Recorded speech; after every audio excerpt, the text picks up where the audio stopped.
ఎవరైనా విషం శరీరంలోకి ఎక్కిన దాన్ని మళ్ళీ వెనక్కి తీసేయగలిగినటువంటి మంత్రతంత్రములు నేర్చిన వారుంటే, ఈ ప్రమద్వర శరీరంలోకి ఎక్కినటువంటి పాము విషాన్ని వెనక్కి తీసేస్తే మంత్రశక్తితో, వాళ్ళకి నేను చేసిన అధ్యయన ఫలాన్ని, తపోఫలాన్ని, గురువులను సేవించిన ఫలాన్నంతటినీ ధారపోసేస్తాను అని ఏడుస్తున్నాడు.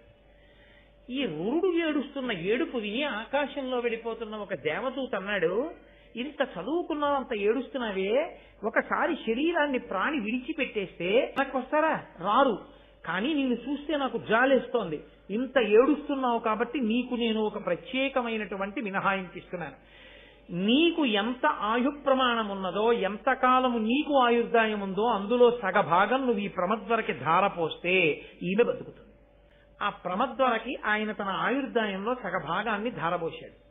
ధారపోస్తే ప్రమద్వర లేచి కూర్చుంది.